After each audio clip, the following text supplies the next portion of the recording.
Something a little different, something we've never performed before. Blackstone, the Magic Detective, was another show that was on for a very short time in 1948 and 49. You could almost envision this tall, lean magician dressed in black as he solved a mystery, and then at the end of the show, presented the trick to his two friends that was truly quite simple, but then also he'd share with the listeners how the trick was performed. So tonight, after the story, you too will be let in on a couple of magicians' secrets. We will perform magic. And if we screw it up, we'll just call it a comedy of errors, and you could pretend you just saw the Three Stooges. But first, a trip to the land of magic with Don, Rhoda, and Blackstone.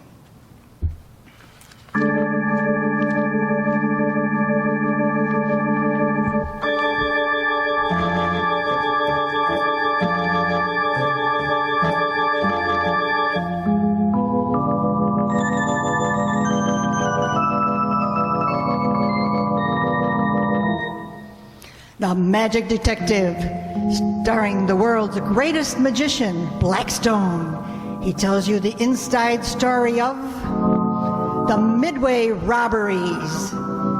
And right after the story, Blackstone will explain tricks that you yourself can perform, reveal the guarded secrets of the world's greatest living magician. And now, stand by for Blackstone Magic Detective.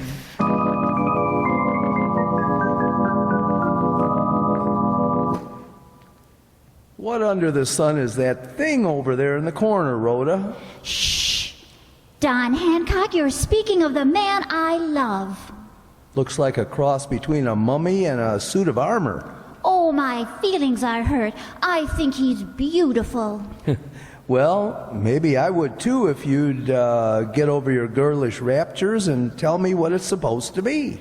That thing, as you call him, is Ajab Jr., a character very dear to my heart. Oh, stop it, Rhoda. What is it? Ajab Jr. is a man I love, and he's an automatic chess player. Ajab, an automatic chess player. Well, I've heard of one of those, but I've never seen one. Does it work? Of course. Does that dummy really play chess? Oh, I'll thank you not to call the love of my life a dummy. Sometimes, Rhoda, I want to wring your neck. Oh, careful. Ajab Jr. wouldn't like that. He's very particular about who wrings my neck. Rhoda Brent, you... What's the matter, Don? Rhoda teasing you? Oh, I was asking her about that figure over there. The automatic chess player, and she, Ajab Jr.? Yes, Ajab Jr. We're all very fond of him. Oh, good grief. You too? I'm sorry, Don. Ajab helped us solve a crime once, and we've got sort of attached to him. Well, you would be too if he's done as much for you as he had for us. Well, maybe, but I still wouldn't think he was beautiful. Oh, it's an acquired taste, Don, like olives. What's the story, Mr. Blackstone? Or is it one that's so full of magician's secrets you can't tell? Oh, I can tell this one all right. But first come over here and meet Ajab Jr. I still think that Ajab Jr. is mighty plain. What does he do, Blackstone? Can he really play chess? So the story goes. Now, let's see. I will slide back the door here, the pedestal. Look at all that machinery inside that guy. And then I'll slide the other door on this side. Wow, more machinery. Hey, with all that stuff, he ought to be able to play a terrific game of chess. You'd think so. Well, how does it work? What makes it play chess? That's part of the story. Tell him, Blackstone. Very well, I will. A friend of mine, Jed Draymore, ran the Midway at an amusement park not far from here. One night, Rhoda and I were driving out to see him. Is this trip business, Blackstone, or have you suddenly developed a yen to see an amusement park? Business, Rhoda, and pretty serious business. Well, what do you mean? You remember Jed Tremor? Uh-huh. Funny little man? Serious, rather fussy? Oh, don't tell me that fuss budget like that has committed a crime, Blackstone. No, not Tremor. But crimes, robberies, that is, are being committed on the Midway, and it's giving the place a bad name. People are staying away by the hundreds. Well, any idea who's committing these crimes? Well, everything points to a gypsy fortune teller he's got out there, a Madame LaBelle. Well, do you think she's the guilty one? She must be, and yet, And yet what? every time a robbery's done, Madame LaBelle has a perfect alibi. It proves that she couldn't do the stealing. Golly, it sounds funny, Blackstone. It is funny. Well, here we are. Hurry, hurry, hurry! Step right up, ladies and gentlemen. Most astounding sight you've never seen before. Get your tickets before there are none left. Oh, Blackstone. Ah, Tremor. I'm so glad you're here. Things have been simply dreadful. I'm afraid I'll have to go out of business unless something can be done. Oh, dear me, I don't know what to do at all. I'm just... Yeah, now easy there, Tremor. Take it easy. Come on, Rhoda, let's go inside. Oh, I thought he wasn't going to stop talking long enough to let us get out of the car. Oh, dear me, I should have been more thoughtful. Yes, indeed. But now I'm troubling you. But of course, that's no excuse. Well, come with me, and Miss Rhoda, we'll go inside, shall we?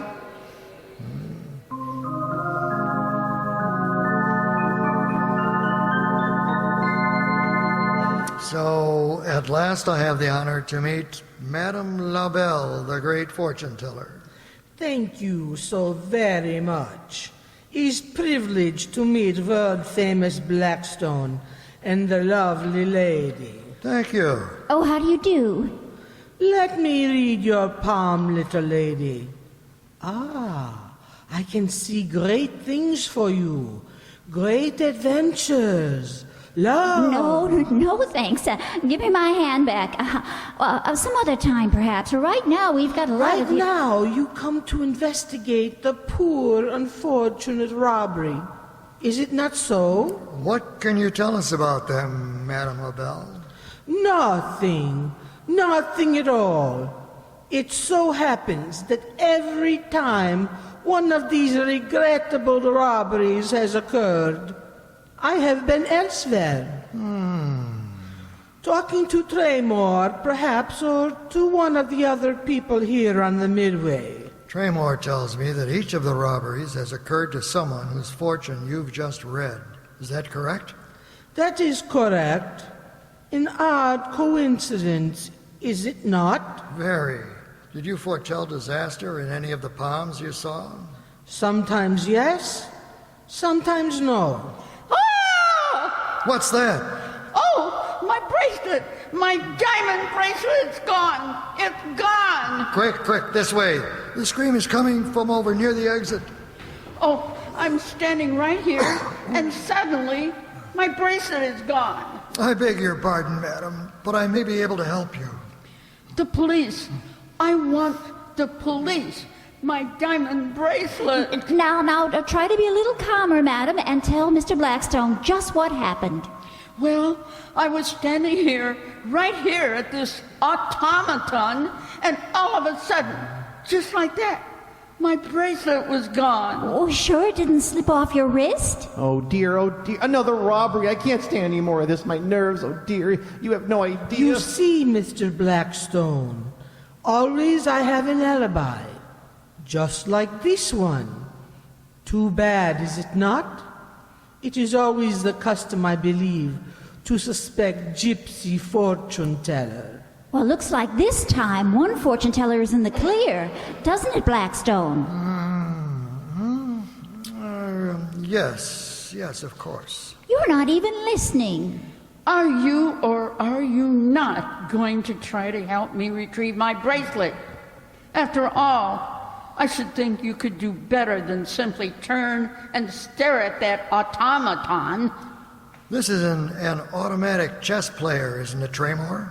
Yes, that automaton is one of the most popular acts of the whole Midway. I see. Where's the man who runs it? Oh, well, that's one of the fortunate things about the chess player. It runs itself, no labor problems. All I have to do is move it from place to place and set up the chessboard. I'll wind it, of course, from time to time, but that's all. I've always been intensely interested in these, Traymore. Intensely interested. This is an outrage. My diamond bracelet is gone, and no one pays the slightest bit of attention. I'm going to the police. There's no need for you to rush to the police, madam. My assistant, Miss Brent, will be glad to go for you. But Blackstone, I thought I was supposed to... Blackstone? Oh, I suppose, Blackstone, that while I'm dashing off after the police, you're going to be sitting here and playing a game of chess. This is very peculiar way of acting, Mr. Blackstone. I am going to play a game of chess while Rhoda goes for the police.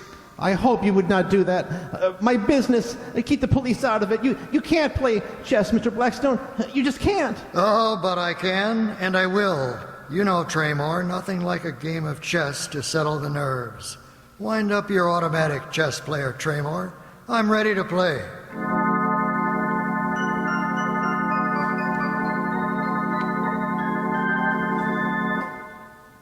Well, I don't get it, Mr. Blackstone. I know you wouldn't let your friend down like that, and yet... And yet you feel I did. Well... Oh, tell him, Blackstone. We don't want his opinion of you to be that low. I know a great deal about automatons, Don, a great deal.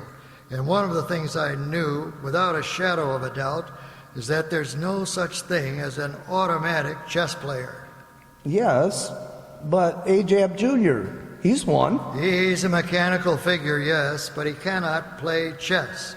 Chess is a very intricate and elaborate and thoughtful game, as we all know. No one has ever perfected a figure that could automatically respond to all the millions of possible moves in a chess game. But all that mechanism inside the figure. Phony. Those doors that I slid open are so constructed as to hide an open space where a man could hide. Could and does, Blackstone. That's right. Could and does. You see, Don, that's the secret of an automatic chess player. But the robberies, who committed them? The man inside the chess player. He was in league with Madame La Belle, the gypsy fortune teller, and would steal the jewels from the rich women who came to consult her. And you played that game of chess to hold the man inside the automaton while Rhoda went for the police? Is that it? That's it exactly, Don. And so another trick was solved by magic.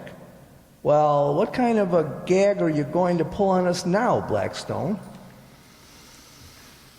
Well, here's one so easy it will really fool you. That sounds intriguing. What do you use?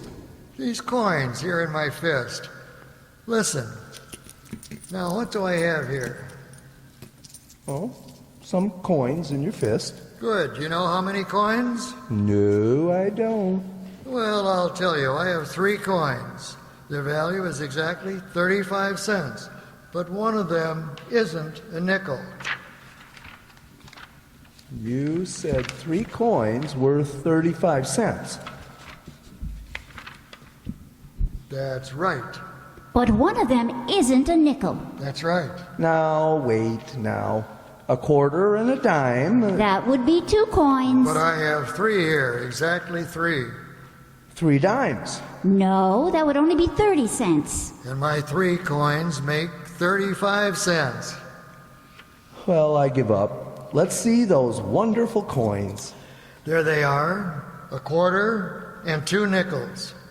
3 coins that total 35 cents. But you said I have 3 coins, but one of them isn't a nickel. Certainly. I was speaking of the quarter. It isn't a nickel, is it? Well, no. Well, there you are. 3 coins, but one of them isn't a nickel. Only the other 2 are. Catch on? Say, that's a fooler. Sounds like one thing, but means another. Yeah, but you won't fool me like that again, Blackstone. Won't I? Well, let's try. Here I see that we have 6 glasses, ordinary drinking glasses. Let's see, they're set up in a row. 6 glasses in a row. What next? Well, now, Rhoda, why don't you let your assistant and your associate on my left fill 3 glasses from the beverage bottle?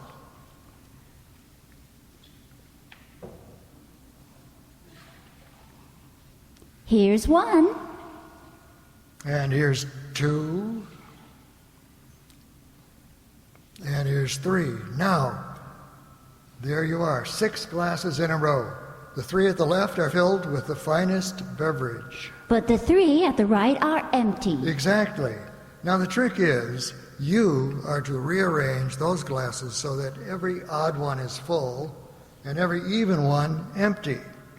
You mean so that there will be a full glass, then an empty, then another full glass, another empty, another full, and finally an empty? That's right. We must finish with the glasses alternating full and empty. Why, that's easy. If we move the one on the left and then the one on the right and then Now, wait a minute, Rhoda. You're only allowed to move 1 glass. Only 1 glass? That's right. Why, it can't be done that easily. Oh, yes, it can. There they are, 6 glasses. The 3 on the left are full of a most enticing beverage. and the 3 on the right are empty. Yes. Now you are to move 1 glass without touching any others, and make the glasses full and empty alternately from left to right. Oh, I just can't do it, Blackstone. I've been trying and trying and... Well, watch. We'll show you how. If you pick up the middle glass of the 3 full ones... But, well, where are you going to put it? It's not where the glass is put.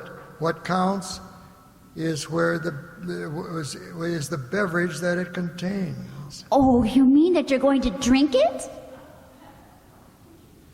Not yet. I'm going to pour the liquid from this glass into the middle glass of the 3 empties on the right. And now my original glass is empty. So I put it right back where I picked it up, between the 2 full glasses at the left. And there you have it. Oh, say, that does solve it. Full, empty, full, empty, full, empty, full, empty. Say, that's great.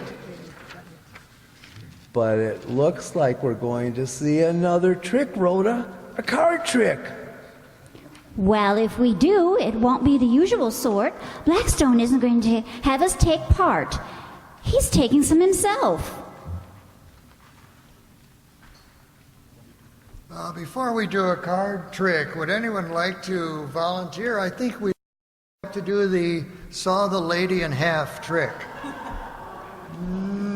No takers. Okay. Well, the card trick, did I bring my marked deck? Oh, I did. Yes. We'd better not use this one. Here's some cards that look more authentic than these. Okay. Rhoda, I think we can see a card trick.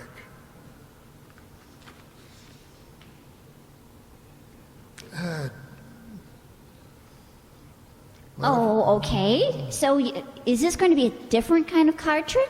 Different? How? Well, it won't be the usual sort.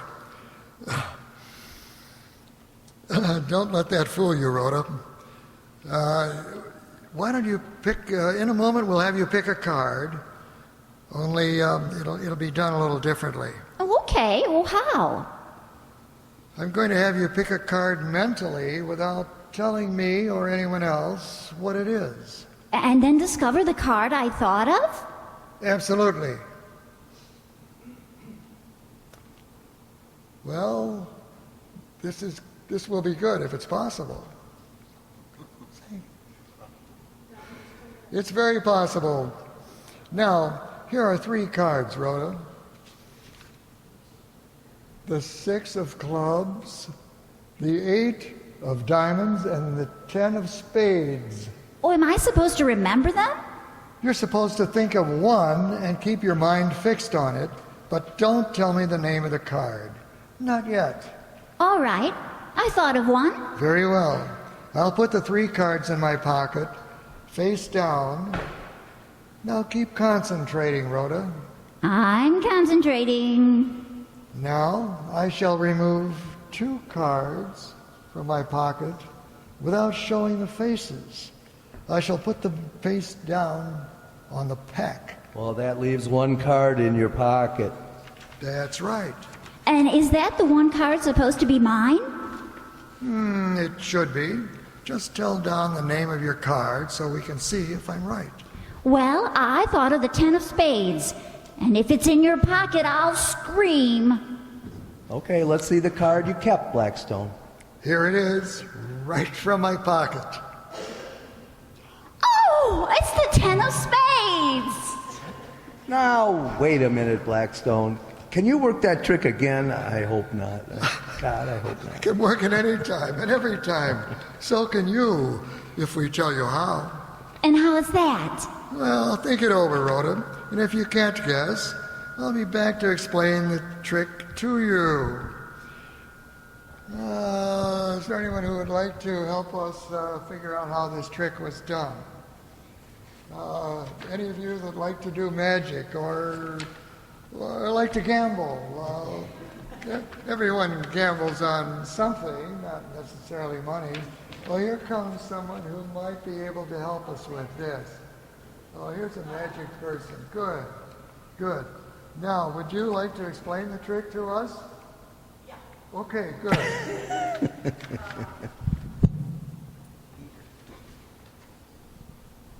The card was shown to the lady, and the lady looked at the cards, and then Marty showed the magician, and then he studied the card, what she was thinking and what she had in her mind. Is that correct? Yes. Okay. Yes. Thank you.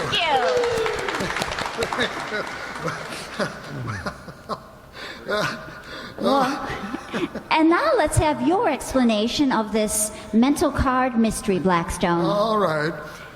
We showed you 3 cards. A 6, an 8, and a 10. Yeah, but how can there be any cards? Any card, so long as you keep them in order. In this case, the top card is 6, the next card the 8, the bottom card the 10. Why is that? Well, because before I began the trick, Rhoda, I put 2 extra cards into my pocket. You mean any 2 cards? Any 2 cards. Only you didn't know they were there. No, I didn't. Neither did I. All I showed you were 3 cards, Rhoda. You thought of one, and I placed all 3 into my pocket. And then you took out 2. Yes, but the 2 I took out were those extra cards you didn't know about. Say. Now I get it. You put those 2 cards on the pack without showing them. And in your pocket, you still had all 3 of the cards you showed me. Exactly. And what happened next, Rhoda? Why? You had me tell Don the name of the card that I thought of. Yes, you had Rhoda name the card aloud so I could check it.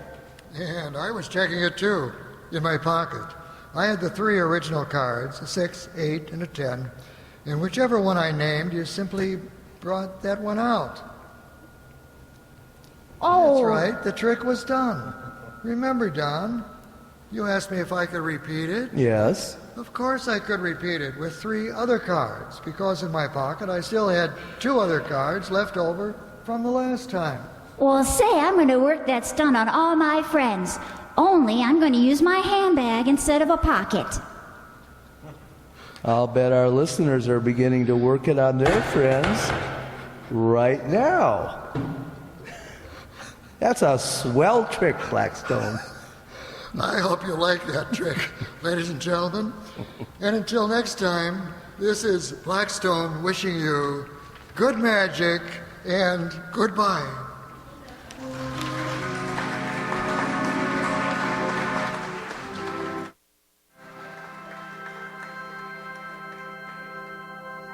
I'm going to tell you when something's going to go wrong, it'll go wrong.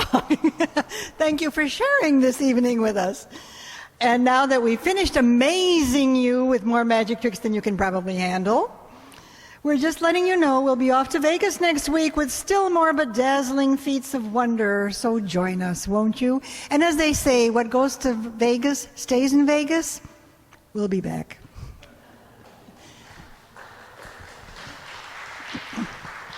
In the meantime, let us give credit to the stars of this not ready for prime time show that you just witnessed.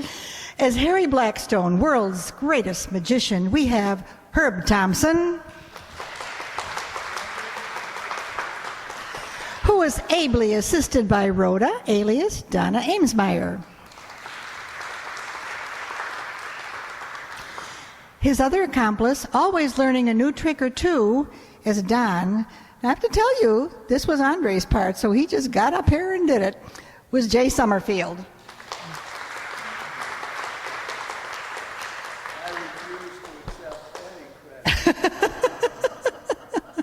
You just sit there.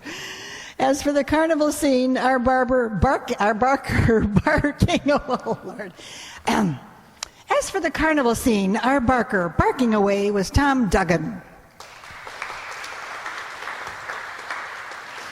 Tremor, the poor carnival creature whose business was going down the tubes, that was Marty McNulty.